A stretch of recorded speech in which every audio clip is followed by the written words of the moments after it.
everybody rushing back. I'm not going to say much.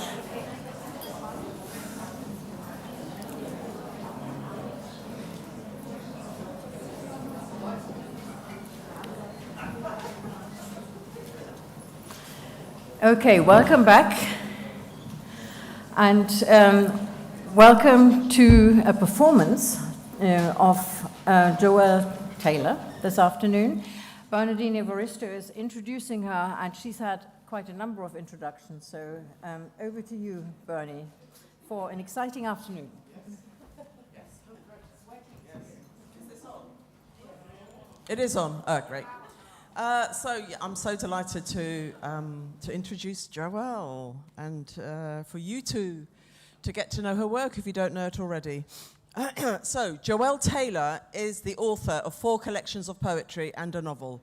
Her most recent one, Kuntu and Othered Poems, won the 2021 T.S. Eliot Prize and was the subject of a Radio 4 arts documentary, Butch. Kuntu was nominated for the Rathbone Folio Prize, long-listed for the Ondaatje Prize, and won the 2022 Polari Book Prize. It was named by the Telegraph, New Statesman, Guardian, White Review, and Times Literary Supplement as one of the best poetry books of the year, as well as Diva magazine's Book of the Month. And it was awarded 5 stars by the Morning Star. I love that you've put the Morning Star in there. My dad used to get that. In March 2022, Joelle completed a book tour of Australia, including a sellout performance at Sydney Opera House. Kuntu, yeah, amazing. Kuntu is currently being adapted for theatre with a view to touring. Joelle is a former UK Slam champion. She founded the National Youth Poetry Slam's Slambassadors through the Poetry Society in 2001, remaining its artistic director until 2018. She is a co-curator and host of Outspoken Live, resident at the South Bank Centre, and an editor at Outspoken Press. She is also completing her memoirs for publication in 2024, and her novel of interconnecting stories, The Night Alphabet, will be published by, is it Quercus? Yeah. Quercus in spring of that year. She is a fellow of the Royal Society of Literature, yep, and the 2022 Saboteur Spoken Word Artist of the Year. So, Joelle is a storyteller through poetry, primarily about the girls and women whose voices are rarely heard in literature. Her poetry has a passionate intensity and orality, and her linguistic flourishes are as powerful on the page as on the stage. Her recurring themes are about women and society, their psyches and individual psychologies, and it all comes of age in her last poetry collection, Kuntu, where she narrativizes butch lesbian cultures and experiences, inhabiting their lives and bringing them to life.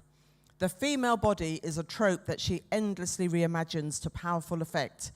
Kuntu is, am I saying it right, Kuntu? Kuntu. Kuntu. Kuntu is what we might call, or at least I do, an instant classic. The poetry is sublime, and there's never been anything like it before. Over to you, Joel. Thank you so much. So I'll just go and do a reading now. So. What's that?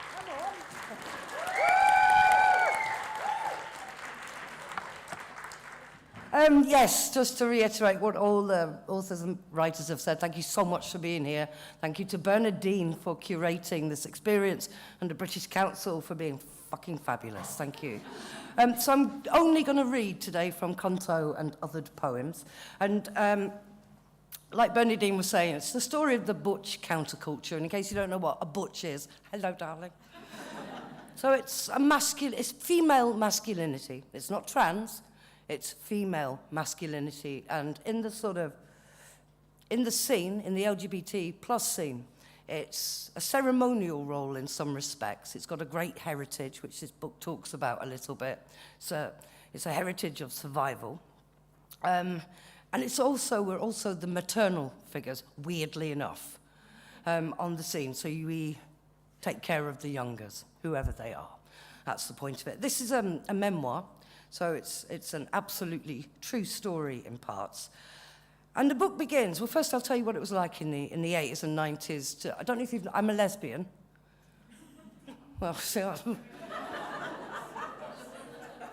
I'm not. Yeah. And when I came out, the most important word in that sentence was out, meaning get out. It was not safe. And you made a decision in the 80s and 90s between your family and your school friends and your local community and yourself. And that is the decision you had to make. So essentially you were exiled by your family, exiled by your local community. And then there was this kind of great migration of the gays. We've already talked about Section 28 and all the homophobic and transphobic laws in the UK. But this great migration of the gays, which is like big golden geese, we were coming from the smaller areas, the small towns, and we headed for the cities. And for me, and for many women like myself, it was the difference of a door between exile, belonging, ugly, and handsome. The book begins when a series of vitrines start appearing around Old Compton Street, which is a very famous lesbian gay street in London. And these vitrines are glass display cases you might find in an art gallery or a museum, and inside each one is something I've experienced personally within LGBT history. So there's a museum of first kisses, there's pretty police invading a cottage, there's the homophobic bombing of the Admiral Duncan, which I was around the corner from, and there's also an entire bar inside called the Maryville, and it's inside a snow globe. So I'm going to read a couple of poems from that, and then I'm going to go into the longer section, which is Canto itself. Some of the poems are written as stage directions because if there's anybody LGBT plus in the room, you feel like you're being narrated wherever you go. Lesbians in particular often pass men in the street who'll go, lesbian, and carry on going like they're, like bus drivers toot each other. I don't know what's going on. Scene 1. Exterior, night. A main road in London. LX1. Street lamps watch a woman pass and text each other. FX1. The sound of a door opening into a chest cavity. A lone woman walks briskly, head down, holding invisible bouquets. Ahead of her is a hunched building with its hands in its pockets, bracketed by gossiping fairy lights. LX2. A neon sign flashes its pink dilate. Maryville, the sign says. The woman pushes open the door and enters her own body. At the bar, she orders a drink, and when it arrives, it is her breath. Music is playing. It's the sound of someone being listened to. She notices that she's sitting at every table. So when the woman asks her to dance, the whole of the past stands up to dance with her. Her classmates, her teachers, the manager of the shop she worked in over Christmas, the newspaper proprietor, the street she grew up on, an adjacent town, her parents and grandparents, the kid who waited for her after school. The song ends, the world opens, Venus rises.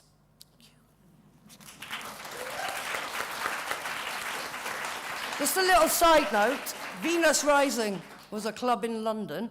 It's the biggest lesbian nightclub that's ever existed. I literally moved to the street next door because of that. And I couldn't afford to get in the club, so I was just creepily hung around outside. So inside the Maryville bar, the night is navigated by these 4 butchers. There's Jack Catch, who I play in the stage version. There's Dudzili, who's a Ugandan refugee. And there is Angel and Valentine. So I'm going to do 2 of these character poems, starting with Valentine. Now Valentine, these are all real people, by the way, who have died. Valentine was a stud. And a stud is a black butch, also called an AG. And she wore black leathers, rode around on a motorbike, had a skinhead, and was an absolute heartthrob. Valentine. Born, right body, wrong day. Valentine flicks her lighter in the corner of the club, and white women flutter. Tonight, she has dressed as the inside of a mouth, a hand-sewn suit excised from a cured night. Sky black leather has its own skincare routine. It listens to its mother. I've heard it said, some girls give birth to themselves on the backs of motorbikes. Invent the wind. Let the road uncurl from between her thighs, the Lemniscate motorway, something British and unbidden. I know why we're drawn to the corners. It's where the road cannot reach us. Every part of a woman is a weapon if you know how to hold her, Valentine says. The corner flicks a morse, and in the dark, white hearts beat like moths against a headlight. Thank you.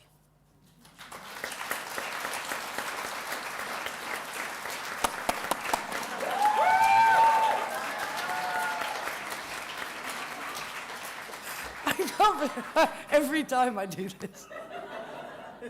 Okay, and this is Angel. Angel, I wanted to do this particular poem because we all come from these working class backgrounds. The Butch community is explicitly working class, and it's based, or used to be based around the dyke bars, the dyke dive bars across the whole world, but as you probably know, most of them have been closed down now. Angel, many of us experience trauma because of the way we are, because of our bodies, because of the way we look, and we experience a great deal of violence, and often that violence is sexual-based violence. And the younger you are, the closer you are to that source of trauma, of the violence, and the more handy you become. You know how women are not supposed to be violent? The Butch community, we know how to use our hands. Angel is very young, absolutely terrifying, and I adored her. Angel. When Angel looks in the mirror, it looks away first. Star fist, open jaw, how the shine becomes you, clean friend, taller than yesterday's spine, and unraveling plots you, odd insistence. My king of the blue tattoo, eyebrow pinned Prince Butterfly, when you walked in the room, it became you. How you brought the silence in with you, how you brought the night to its knees, back there, where the quiet ones go, and now the night won't stop texting. How many times have we walked home, you and I, only to find home walking softly behind us? I have seen you leap over language to push a man back inside himself, throw pint glasses like seeds, speak to every woman as though she were your mother. I have seen your fists sob. At the center of every boy is a bare room, and inside a swinging light bulb, a wire-thin girl dances, stays with you, even when you look away. Angels don't fall from heaven. They leave at closing time.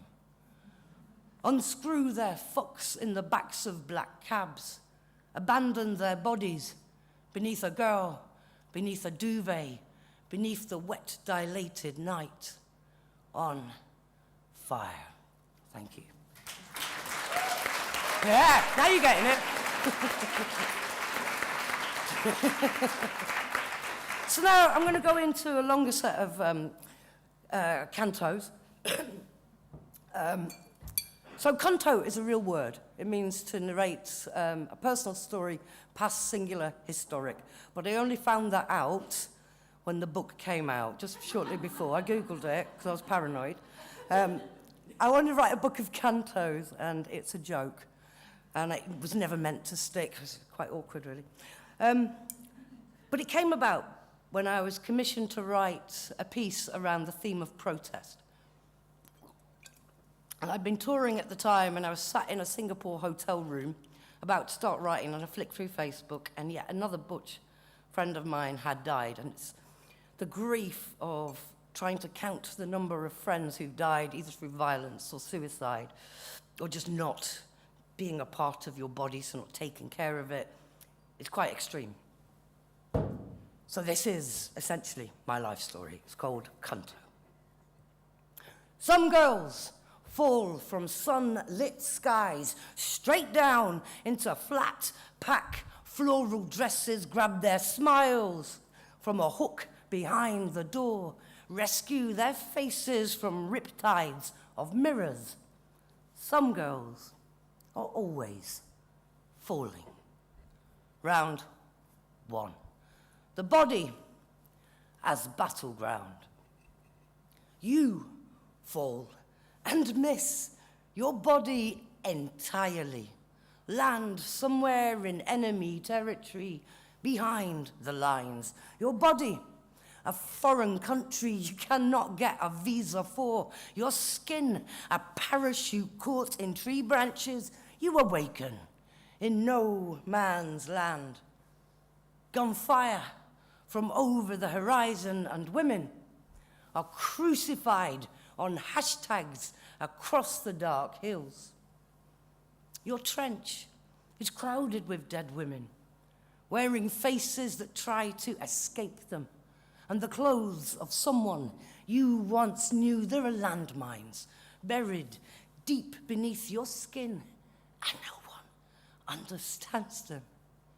In between the battle cry and the bedroom is this sticky quiet, this no man's land.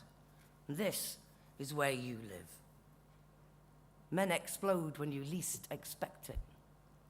All these lifetimes searching for body. Round 2, the body as protest. Born backward, bright back and wide, skin rolling, cigarettes and shirt sleeves, skyline chin, Levi 501s curled up to cuff, lip the same. White t-shirt so they can project themselves on you, tsunami quiff, and black boots whose roots spread and tangle through the center of the earth.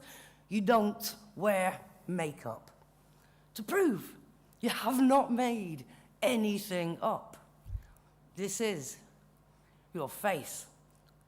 Your father's friends gave it to you. One Christmas Eve, 1973, you unwrapped it from beneath a decorated tree from which the rest of your family hung. They sipped cocktails as you slowly disappeared, swaying gently to that wail of celebration, the harbinger of party. You cut your first suit out of the thick silence when you enter a room. They call you Butch, the name derived from Butch Cassidy. You are the descendant of outlaws. Irony incarnate, woman, butchered, cut into select meats, middle distance stare, shoulder, breast, wild tongue. They fear you. Boy, bois, dyke, diesel female sodomite, lady faggot, bulldagger queer pervert, gold star silverback stud invert, kiki she-male drag clone, baby butch tomboy, stone.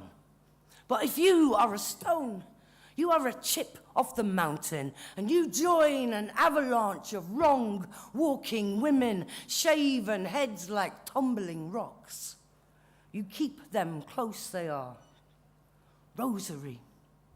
On the dance floor, we are tidal, heckle the night, passing nods between us and handshakes that stop our handshaking. We are untamed, a wilderness of women. We are waste ground. What a waste, love. Nothing grows on us, barren and sterile and unuseful female, empty as church pews. The wind rattles its fists inside our wombs. Come on then, snake boy. Come now, heretic healer. Where are the maths that solve us? How do we fit into your algebra, your binary code, our bodies? our political placards. And we dance as demonstration of independence. We revolution in the living room, uprising in the public toilets, insurgency in the suburbs. Fear us.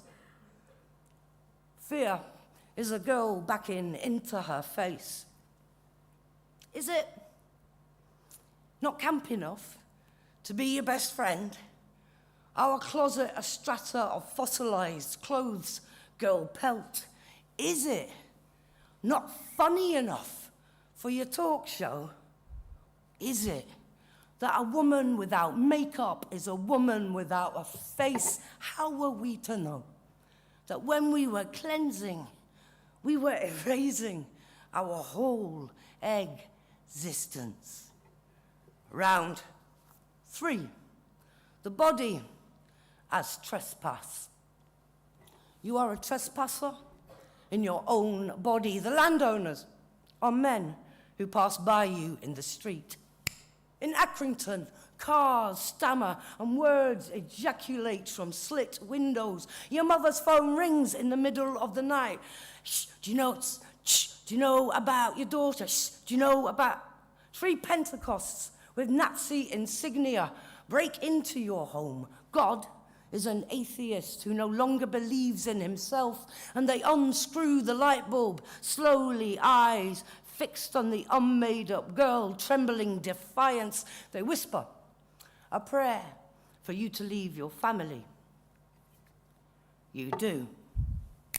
13, and a man pulls you over the back seat of a bus and stubs his kiss out on your cheek.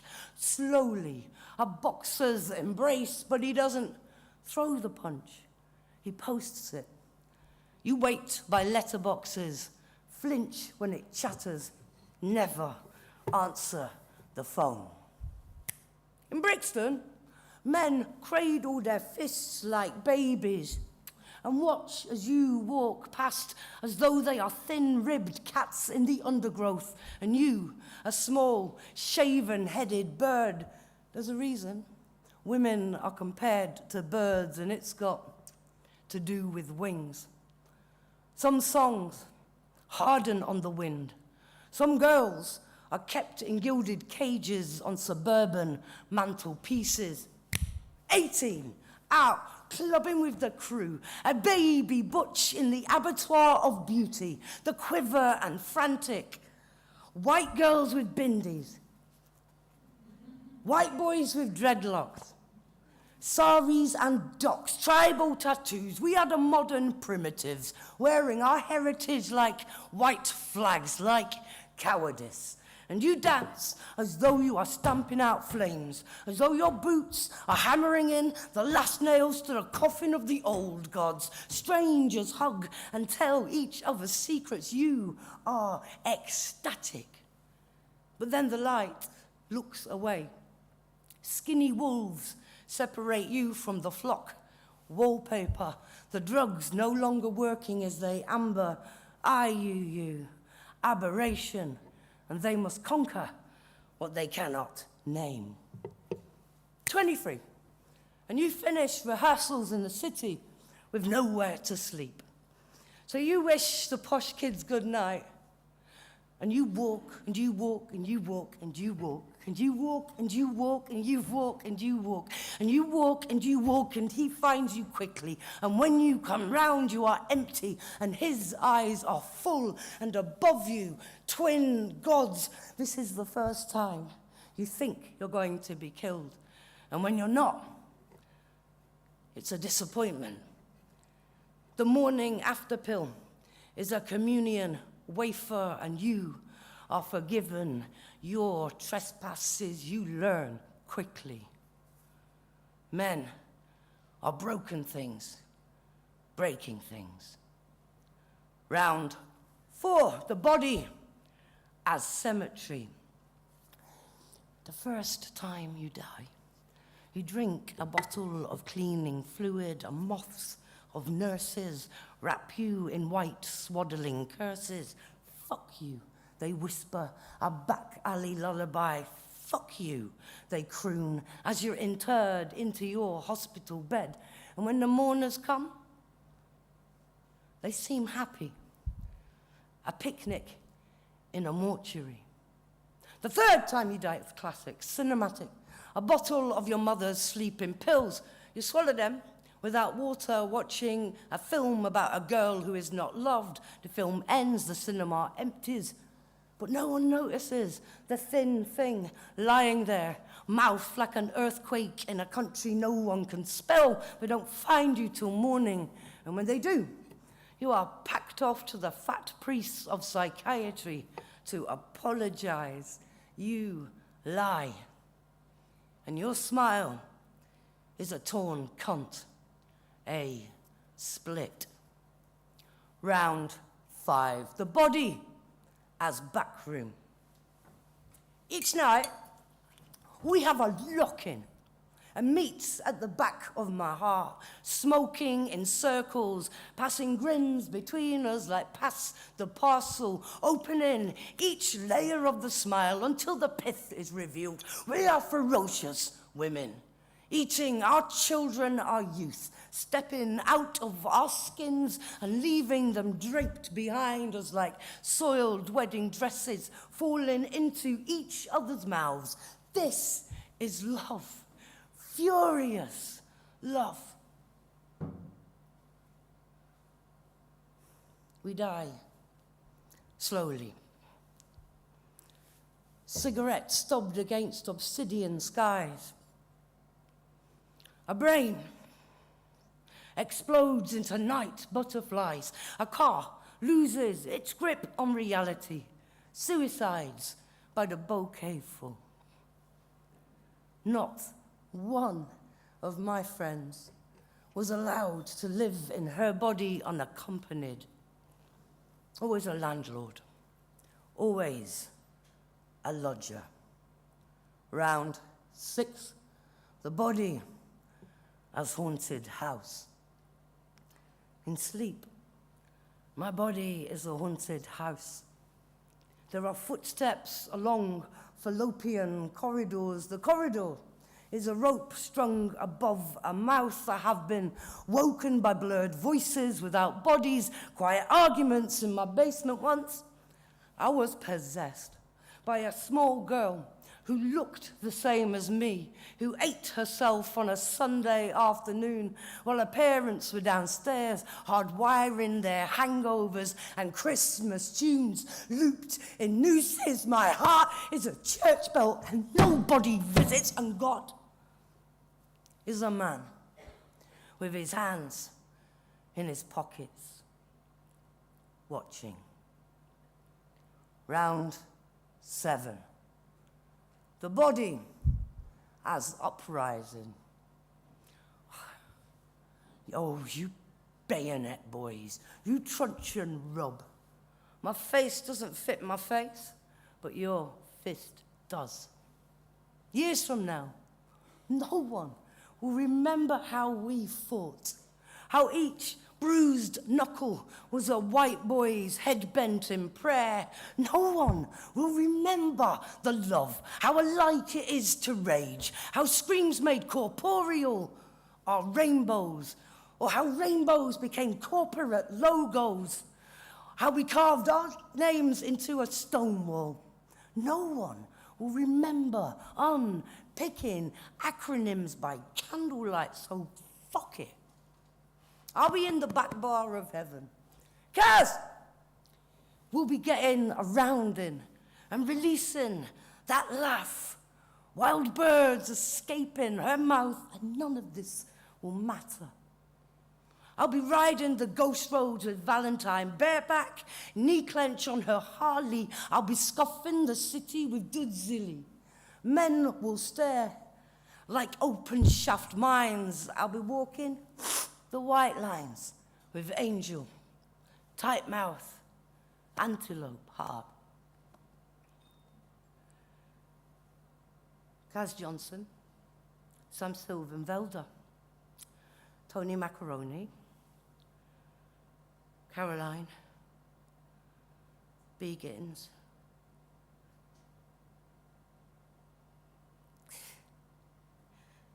I can't remember the names of all my dead friends. But they're here now. Our grief, a leather jacket.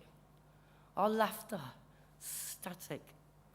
As we fade to a sepia, the color of blood mixed to water, disappearing down a plug hole, much like the meeting of our legs. Remember this. My whole life is a protest. Thank you.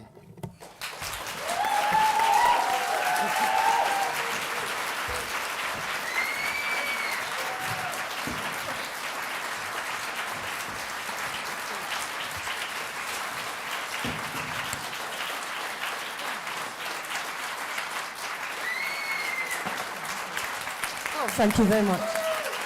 Thank you. They're giving a standing ovation at the back if you just look behind you. Yeah. Not really. Thank you. Sorry, I'm a bit silly. Wow.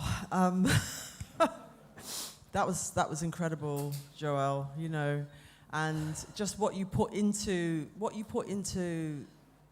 the book, but also what you put into the performance.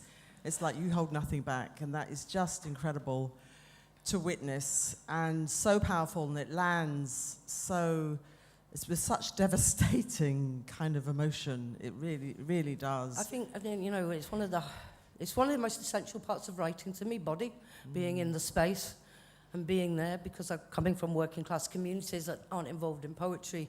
I see spoken word as an art form that leans forward, and poetry is a form that brings you in. So they're very different things, you know, they're very different ways of tackling art. But the most important thing to remember is performance isn't acting, it's remembering. So I've started to add little bits, because when you say it a lot, you stop feeling it. So now I've started to add their names, real names, because it takes me there. And that's the point. It's the point of performance, particularly for people who aren't very engaged in poetry or literature in general. Everybody's engaged with feeling in some way. So it's trying to reach those people, I guess. And you, yeah, okay, that's really interesting. So if we go back to how you became a writer and also your childhood, Yeah. Can you tell us something about how you grew up, where you grew up, and then your way into writing? Yeah, so, I mean, I grew up in the northwest of England, a place called Lancashire. But I lived in 13 different homes. We moved around an awful lot. My parents, my dad was a printer, and my mum had various little jobs. But they were kind of aspirant, which meant it was kind of a tragedy, really, because they just kept thinking if they moved to another house, there'd be a new life there. You know, it's like those people who keep changing paper if you can't think of anything to write on. You get a new sheet of paper and see if you can write on that. So it's this awful, tragic thing full of pathos where some people are always trying to move. But what that meant for me as a child is that I was very unprotected. There was negligence, and I didn't go to school till I was like about 9. So what I had was books. My parents they read horror and sci-fi. I've read every Stephen King. I've read Stephen King's, he ain't even written yet. You know, so it's kind of, that gave me a love of story and of the story we tell ourselves. So, you know, reading a horror story as a kind of 10-year-old, then not being able to sleep, was actually probably why I'm a writer, because I wanted to write what happened next, you know. And I'd sit and listening to all the violence and fighting. And even as a sort of 4-year-old, 5-year-old, I remember writing in books with crayon, all over their favourite books, like that wasn't getting me in trouble. But then, so that was it. And then because of this kind of distraction parenting, and because of the fact we lost our home, we didn't have any money, and so we were put up in a B&B in a place called Blackpool, which is on the very grim kind of coast in northwest England. And also, it was over Christmas. That's why I talk about Christmas a lot in the book. And there were also soldiers in the space, and they raped me as a 5-year-old. So that was my first introduction to my own body. And that's the writing development, the class, the lack of friends and schooling kind of resulted in being a writer, I guess. So, yeah. So, wow, that's... Oh, we're getting into it now. This is a good bit. So I didn't even read poetry at school. We didn't have that kind of thing. Went to a very rough secondary school. Was permanently excluded for violence, sorry. And then I just wanted to be a punk star. I wanted to be on the stage and be a punk star, but I was really shit at music, but that didn't stop me. And I did my first gig, Accrington Working Men's Club, age 15, and we were so bad, the band left the stage behind me, literally. Just leaving me with my bass guitar and my lyrics. The bass wasn't even plugged in. I couldn't play it. And so basically, Preppy, the drummer, remained going, doing that behind, and I just thought, fuck it, you can't even sing, just say the words. So I did, and the manager of the Pogues, weirdly, was in the audience and invited me on stage with the Pogues the next night. Isn't it? I didn't do it. Yeah, you know, that's the glamorous story, but there's a bit more to it. Yes, yes. And then at some point you made your way to London. I first saw you with Atomic Lip. Oh my God. Yeah, with Steve Tassain, Patience Agbabi, Gillian Tapenny. Speech painter. Yeah, I don't remember the speech painter. I think took over from Gillian. Okay, and that was in the South Bank, and that was like a poetry pop group, wasn't it? Yeah. Which was really interesting. There was nothing like that out there. I mean, it hadn't been done. The Independent called us poetry you can dance to, which is, you know, really cool. we can't.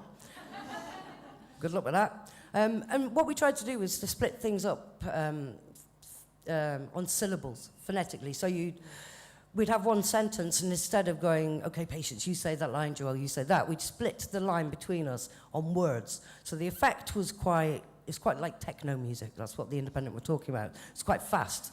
And it was, and we wore like latex and things. Oh dear. All the other poets on stage were wearing like big jumpers and scarves, you know, and little glasses, and we were there in our latex. But you know, but I guess this was in the 90s when I saw this, probably mid-90s or something. Yes. And you've probably been doing, you know, performing for a bit. So you had been performing for about 30 years before you won the T.S. Eliot. For those of you who don't know, the T.S. Eliot is the most prestigious poetry prize in the UK. I was just so happy when you won that because you've heard the poetry, and it's just such incredible poetry, but also it means so much for this very historically establishment prize to award it to Joelle, who comes from the spoken word scene and who is writing about butch lesbians, because who is writing about that? Nobody. So it was a really, really important cultural moment. It was a very brave decision, I think, from the three judges, you know, and they deserve a lot of credit, I think, for taking that risk. But it was the wildest experience. It's the most brutal slam I've ever been involved in, because it lasts for months. And then people, I mean, Wayne's been up for a T.S. Eliot, and I'm sure Daljet as well. Yeah, so you know what it's like. You're waiting a couple of months, and then people start, you're like a racehorse. People start betting on you, you know, online. And you're like, oh my God. So when you actually get to the reading, so you do a reading, and then the next night the judges make their decision. And by the reading time, we were all hysterical, you know. We were like, but it was a magnificent opportunity to be in a big sort of 1,000-seater theatre with people who are used to reading just page work, that intimate experience of poetry, which I was going to do, by the way, until I stepped on stage. And there was a whole bunch of butch dykes who'd come down from Scotland, and they all shouted when I got on stage. And because of that, I did canto rather than the kind of more intimate poems. And then, yeah, it just felt like it was a remarkably life-changing experience for people who've always patronised you and disrespected you. To come and sit on your lap suddenly, they think you're fabulous, loving it, you know. Well, because the spoken word scene used to be called performance poetry, and then it became spoken word. You know, the sort of British poetry scene's been quite divided for a very long time. There's a lot of snobbery involved. I mean, I think that has changed a lot, and you've probably helped change that. But so that is also why it was so important, you know, for you to win this prize, because this is a really coveted prize, and historically it went to certain kinds of writers with certain kinds of backgrounds. Yeah, and the spoken word scene, I'm sure you know this anyway, but let's talk about who they are. They're underrepresented writers, they're marginalised writers, they're working class writers. They may have never read a poetry book. Even to this day, I do events where none of the other poets read poetry at all, which is like being a musician and never listening to music. But you do you, because we're coming from a background where that doesn't figure at all. It took me a long time to read poetry, really, to access it in a way that was just literally quiet and intimate and on the page. So that's why it was important to win, because it was a working class moment, really. I mean, I sound like a right wanker now, but it was. It wasn't just about Butch Dykes. It was about coming from a community that is not recognised by traditional literature and by these established forms of poetry.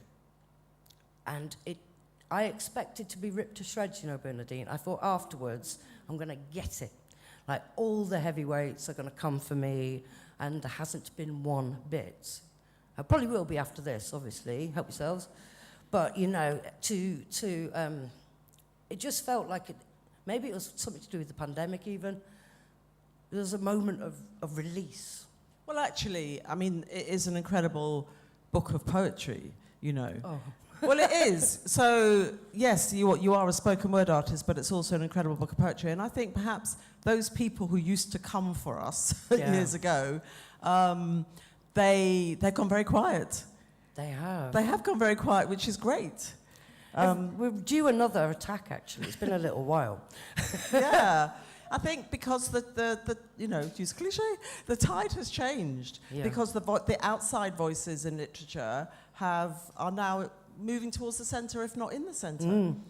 And the one thing, two things I really love about poetry. First, pushing language and playing with language. Like, I've absolutely loved all of the readings, because it's just porn for poets. You're just listening to this extraordinary acrobatics of language and words and meanings and images and ideas. I can't remember what I was saying because I went menopausal, just had a flush. I know about that. But you talk about writing with your pen and your tongue. Yeah. And also you remember with your body as you're performing. Can you talk about that and in terms of class? So the first thing is the poems I read at the beginning, the 3 at the beginning, are as they're written in the book. The 7 cantos are different in the book because they don't fit the body properly. And what would happen is you saw me trying to drink water. It's absolutely impossible to keep the pace and keep the energy and drink water during that. I just haven't mastered it yet. I haven't been able to do it. And I think, there's something that people from a spoken word background, a performance poetry background do that other writers don't do, which is fuck with what we're saying on stage, because we're aware that this is also a page. And you can understand things better if I shorten it, because I'm trying to make you understand something. Not impress you with language, make you understand something. That means I need to change.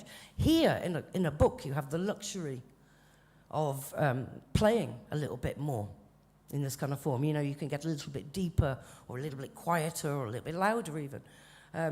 But all of the people from this background, I know Selena Godden is another classic example of somebody who will constantly change a poem according to who's in the space.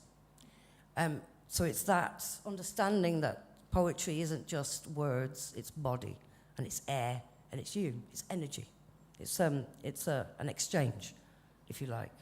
And how do you think your craft has changed and developed over the, 3 decades or so? Is it?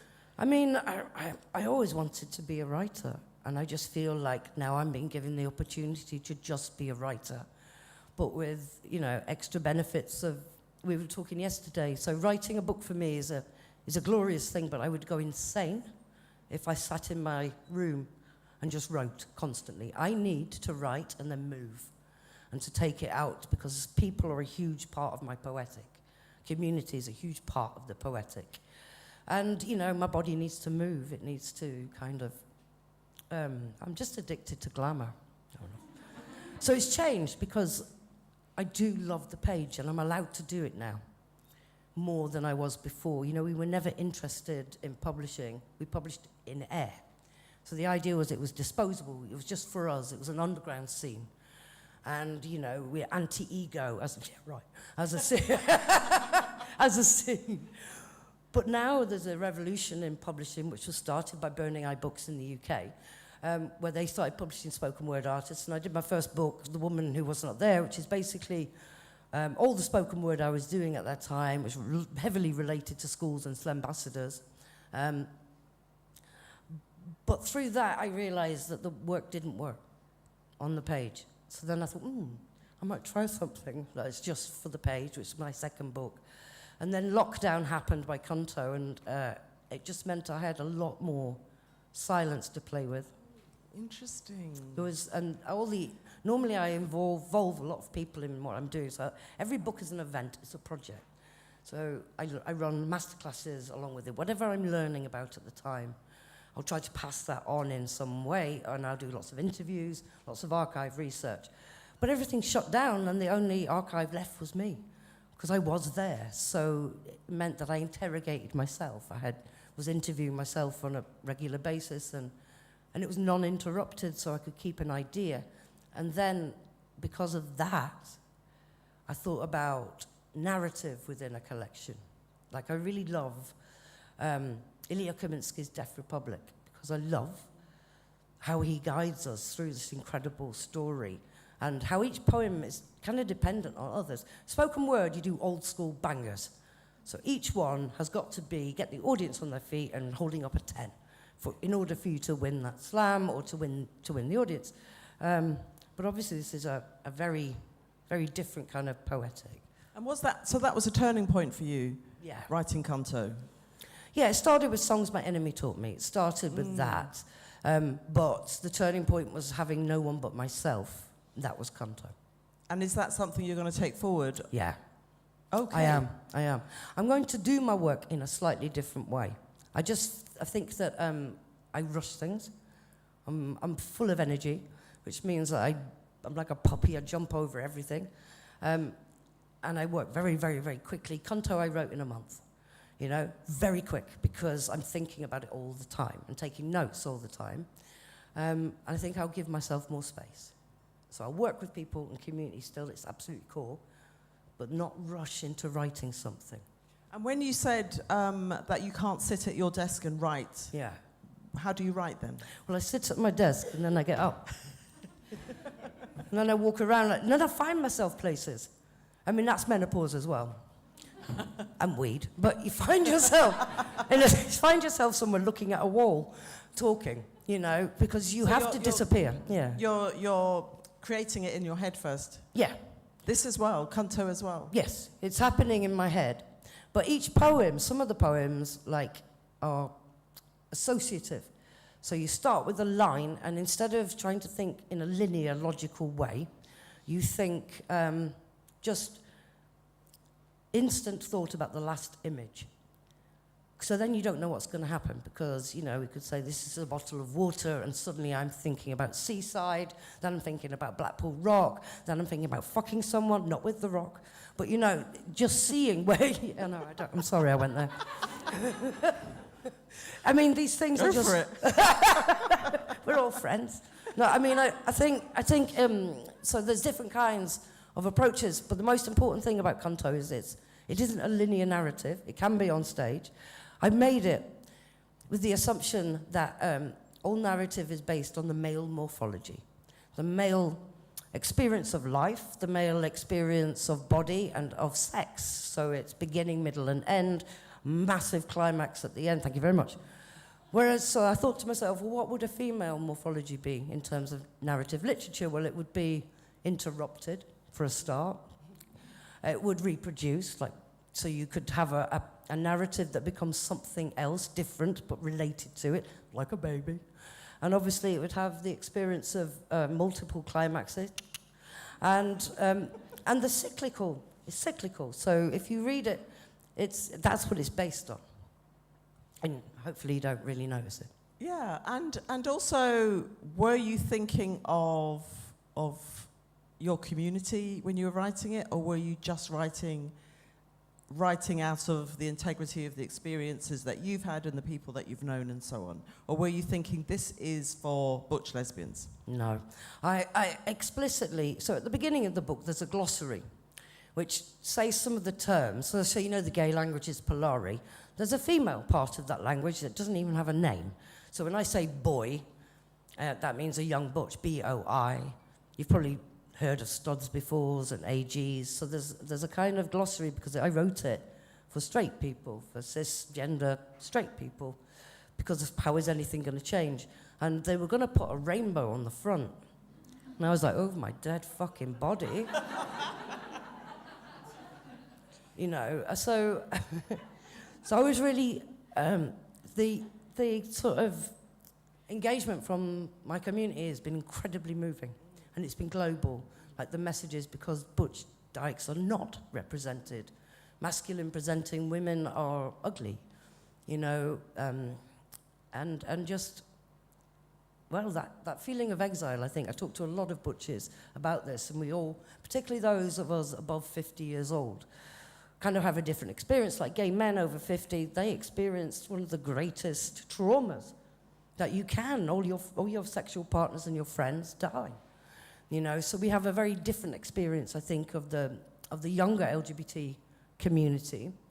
And it's been really moving doing these events to find loads of silverbacks, that's like an old dyke, loads of silverbacks in the audience and loads of non-binary or young trans men or young trans women who are, according to social media, sworn enemies. But they're all in the same space, responding to the same piece of work, and then they start talking and realize we're not enemies, we're same, and this is a project to divide us. Yeah. It was interesting what you were saying about butch lesbians being working class. Yes. Which is something that I hadn't thought of before. Can you say a bit more about that? So, yeah, I've always just understood it, but talking to other butchers, it's like one of the things you need to be. You need to be working class, and it needs to be... so butches exist separately to femmes, but butch femme is a pairing. People look at femmes and think, oh, like a lady. But actually, femme is as gender non-conforming as butch. They play with ideas of femininity. It's heightened. It's really heightened. It's a community... Like, I don't identify as a man at all. I identify as freedom. I identify as survival. Do you get me? So us wearing these pieces, coming from the communities we do, where you get your head kicked in, we found each other and we kept each other safe, and it's just a little door. But on the other side of it was this sense of freedom and the joy of women loving women, which is a very, it's kind of not allowed by the patriarchy. And we're having this similar experience. As I was talking to the guys yesterday, there's a club in London called Butch Please. I know. And it's every fucking night, there's a group of different men who come and try to get in. And they've beaten us up, they've pulled a woman over the barriers, they're constantly, they're like cats. You know, we're like cats, you just need to shut a door to get it in the room. Same with these guys, you just say you can't come in, and then there's a stampede to get in there. So, yeah. Yeah, there's so much more you can say along those lines that is just incredibly, informative, I think, for many people. But before we open it up to the audience, just a couple of questions, a couple of areas I want you to talk about. One is that you are somebody who is really, really a figurehead and a groundbreaker in the spoken word community. You have nurtured so many poets who have come through the scene. Can you tell us something about that, and also about Slambassadors, which you mentioned earlier? So that Slambassadors was the thing that really instigated that. And I founded it was like 2001 through the Poetry Society. The Poetry Society is like the Royal Society of everything. It's a very traditional, poetry-devoted organisation set up. Was it Ezra Pound? I made it up. Doubt it. Well, Wayne works there. Yeah, he does. So, anyway, set up by very, revered, traditional poets. So it was kind of interesting that that this little rough kid, I was very, obviously, would come in with this idea of a spoken word, a slam. People in, 2001, the UK had not heard of slam poetry. Now it's everywhere. So the first thing was using slam as a device to get young, marginalized, disenfranchised kids into a space to talk about their lives. The theme was always identity, meaning, who are you? What does who you are affect the world? And the project came about because, I never saw a poet until I was an adult. I went to schools where, nobody ever came in from any kind of arts background. And I just started thinking how much easier life would have been if somebody came in and showed me how to do it. If you come from a working class background, you can't afford to take part in your posh workshop, your 30 quid workshop. Even if you manage to scrape that money together by asking loads of people, how are you going to afford the bus fare? And when you're in that room, what are you going to eat? What are you going to drink? Because you will be in a space where other people are chatting. They might go out for a meal together. That happens a lot. They do those things, but you're not. So you protect yourself by saying, I don't want that. I'm not going there. I'm not going to engage with it. So I wanted to create a project where we went to those particular kids who have a burning passion to create, but no access to the arts at all. And that was really the theory. It started as a London-based thing. And I expected it to be a gig, one gig. And it took a couple of months to sort out. We got loads of... I had arguments with the Poetry Society who felt that, we should be inviting young poets and we should go in and lead workshops with them and get them ready. And I was like, or not. How about we just trust they know what they're fucking doing? How about we just bring them in a space and do a slam? And they responded really bloody well to it. Really well. And at the time, there were lots of postcode wars in London. So basically, gangs were kind of tearing lumps out of each other. To the extent that you couldn't cross the street in some areas because you went from one territory to another. That's survival. People are frightened of gangs, but you should be more frightened of your bank managers, really. These are just human beings trying to be alive. That's it. So the big changing point wasn't the poetry, it was backstage. There was a mad moment at the ICA. A few years later, I took it to the ICA, and I was on stage, literally on stage, getting everybody amped up. It's a very energetic form. And the security came and was like, there's a fight broken out between the gangs. There's a gang fight in the toilets. You need to sort it out. I'm like 5'3", and I was, 7.5 stone, but I was like, right. So I marched off stage. I went to the toilet. And you know what was happening? Just two boys arguing about metaphors. That one had stolen the other's metaphor. I was like, ICA, know yourself. So the other thing is to remember that slam poetry was slagged off because it was working class, but also because it was perceived as a black form and perceived as, therefore dangerous in some terrible way, And so that example at the ICA was, they're not used to two black boys arguing in that space. And to them, it was something horrific happening. So those people started meeting and stealing each other's metaphors backstage. Then they started doing this, beatboxing. This greatest gift to literacy. I mean, I don't do it anymore, but I used to. And beatbox got all those young men rapping. So we have a famous writer in the UK called Kayo Chingonyi. And he started off as a rapper and a beatboxer, and we used to do lots of work together. There's another famous poet, J. Bernard. These are all big prize-winning poets. Another one, Anthony Anaxaguru. They came about because they had this platform to speak, because they had that joy and love from the audience, but primarily because they were together. And so even today, I work with Anthony. We run the Outspoken together. So it's that sense that the microphone doesn't belong to you. It belongs to us. And it's like a cipher, which is a form where you stand in a circle and you beatbox and you do a line. You've got to make sure that everybody gets a voice in. That's the aim of it.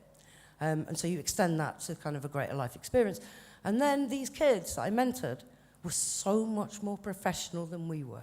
They set up presses. They set up really well-organised nights, not the kind of ramshackle punk kind of thing we were doing. So really, they did it, not me. Incredible. And then there is Outspoken. Can you Yes. tell us about So that? Outspoken is, it's founded by Anthony Nexagurus, another working class Cypriot poet, British Cypriot. Karim Kamar, working class Jamaican heritage musician, a composer, a classical composer. And me, Sam Junior Bromfield, who wrote a big tune called The Only Way Is Up. Yes? I love that tune. And a producer. And the idea is it's artist-led. So really, I've often said collectivity is the antidote to cultural fascism. As long as you don't sit in a circle telling each other you're fabulous, what you have to do is say, that's brilliant, what about this? What about if you didn't do that? What about, so you're absolutely committing to help each other be better artists and writers and thinkers, you know? And for me, it was life-changing, you know, again, joining Outspoken as the host and a co-curator, because it's a sense of family and community, but also a sense that I can't get away with a thing. And then there's the press as well. Yes. Can you briefly tell us about the press? So, again, Anthony Nexaguru founded this press as a way of kind of getting more innovative voices and underrepresented voices into poetry, because a lot of our mates weren't getting publishing deals, and the question was, why? Why? You know, and we know we were talking about certain publishing houses who have maybe published 2 black people in their 100-year history. Well done. You know, so that was the aim. That's why it was set up, and I was published by Outspoken Press. And then there were a lot of discussions about how do we actually make this a more inclusive kind of press. And the only way is, it was a genius idea from Anthony, which is like to have tenureships. So I did a 2-year tenureship as a sort of, you know, woman, LGBTQ. Wayne Holloway Smith has just finished one as a kind of working class writer coming from that background. And that's the idea, it keeps refreshing itself. So as editors? As editors, So then yeah. you're selecting the manuscripts that are published? Yeah, commissioning editor and then working.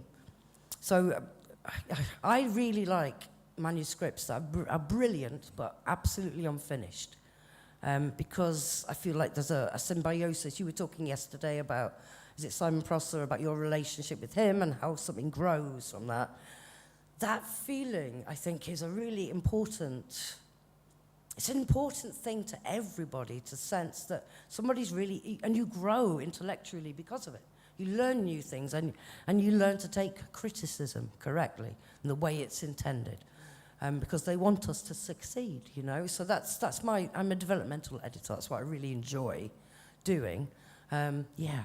It's a great model, and one that other publishing houses should also take on, I would say. Let's open it out to the audience. We've got about 10 minutes. Who would like to ask Joelle a question?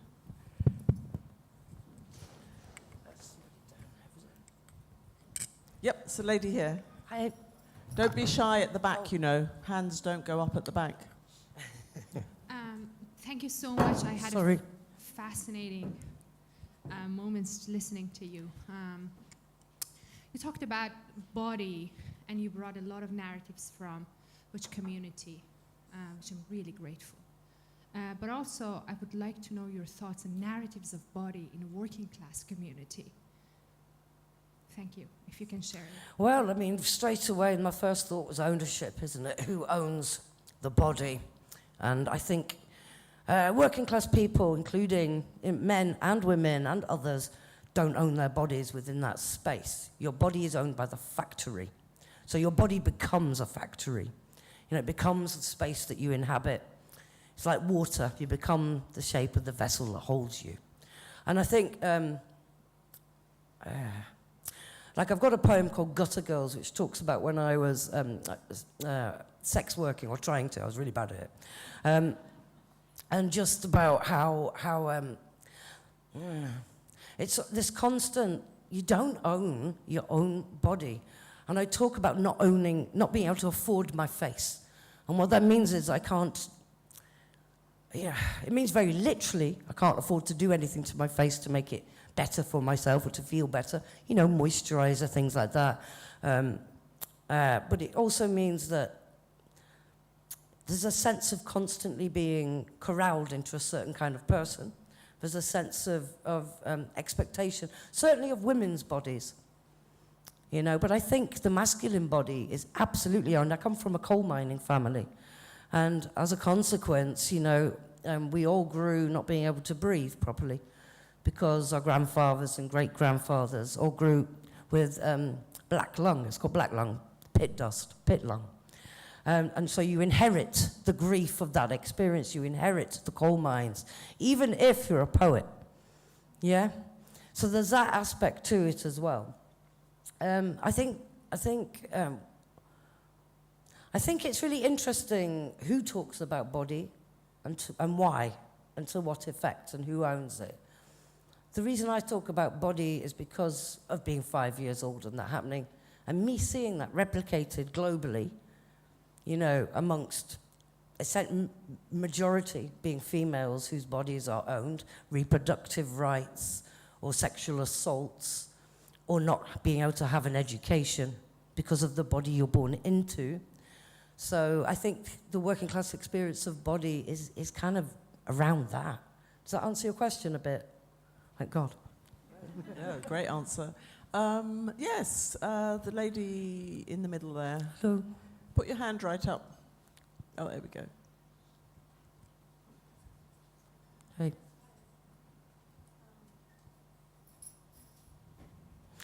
It's coming, babe. Hello. Okay. Hi. I was just wondering, because you are a performer, also, what your editing process is and how you edit poems to be within your body when you do perform, but also having published books now, reshaping them, and how you decide to edit things like that.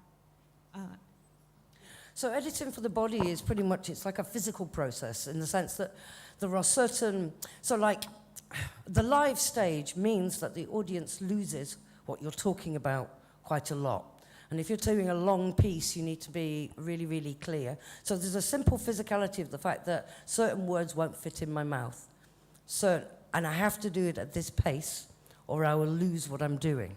So it's not like when you read just like an ordinary poem, you can take your time. You can even have a sip of water in the middle. You can do that kind of thing. Whereas, so editing for the stage is about editing for understanding, editing for access, and also what I'm able to do. And also thinking about vectors. And the vectors are what the body's doing. So sometimes we've experimented with sign language, so you're telling a different poem while you're saying something. So having that kind of oppositional poetry, I think, is really, really interesting. But because of my background, the kind of audiences I've reached, like I'm using my arms a lot because I'm trying to explain things they might not. You know, it's kids, really.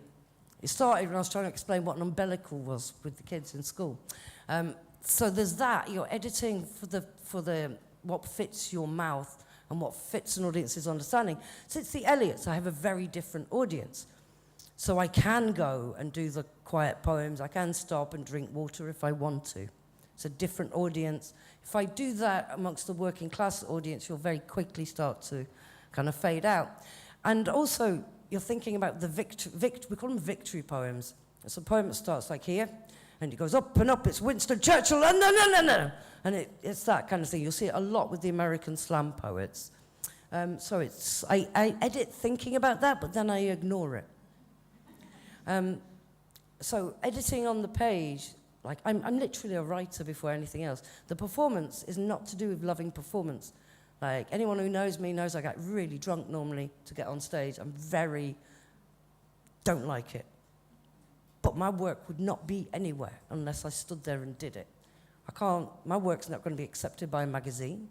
It's not going to be published, so I stood up and said it. Wow, okay. Let's just take one more. Let's just have one more question. Yes, gentleman here. Yeah, thank you for this powerful performance. You've aligned working class and butch. Could you Yes. say a little bit about what working class entails? Is it the experience or is it the attitude? Well, I mean, yes, it's all of those things. It's a cultural experience. I was talking with Kit the Wild outside, and like we're all very clear that it's not to do with money. It does have a historical dependence on economics. Like I talk about not being able to go to workshops because you cannot afford it. But there's something more cultural.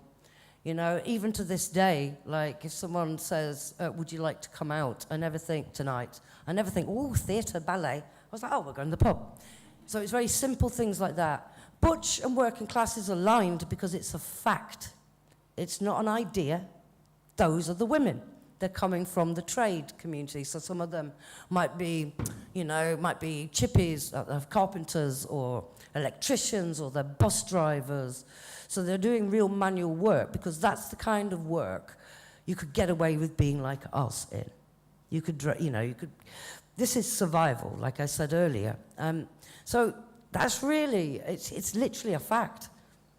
And if you think about the representations of lesbians on television and in film, there will always be some bloody aristocrat. And the reason why is because those are the only, that's the only documentation we have.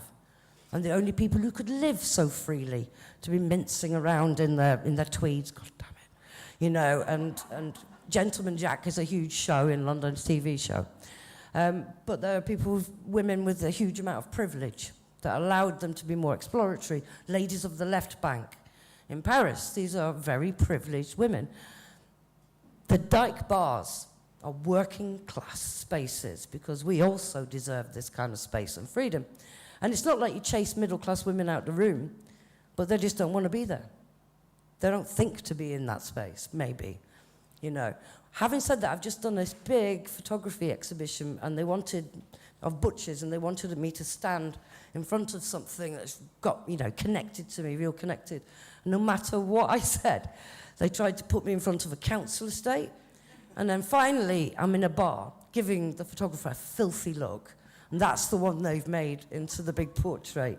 And I was like, can't a working class butch woman be a poet? Do I stop being working class if I'm filmed with books behind me? Could I be on a stage? So, yeah, that's really the connection. Okay, Joelle, this has been an absolutely phenomenal session. Seriously, you've just, you know, with your remembering and also answering the questions, it's just been incredible. Thanks so much for that. Can we please give a big hand to Joelle?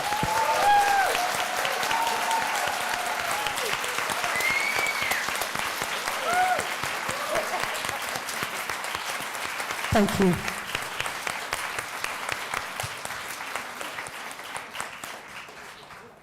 Well, thank you. This was absolutely beautiful. And I'm thinking about performance vectors. I would love to see how you understand this. And also, I felt badly prepared for your performance because you were behind a lectern rather than in the room. We should have had a mobile mic. So next time, we are much better prepared. But thank you very much. It was great. For this afternoon now, we are breaking till 3:45. Everybody has signed up for workshops, I hope. There's some people rushing to sign in. The workshops will take place. Kit's workshop, Kit de Waal's workshop, will be in this hall on the second floor. Daljit's workshop is in room number 1 on the first floor. Joelle's workshop, she has to go on working, of course, is in room 2 on the first floor, and Wayne's workshop is in room 3 on the, with the workshop. So, also on the first floor. So we break for half an hour, and then your workshops start at 3:45. Enjoy.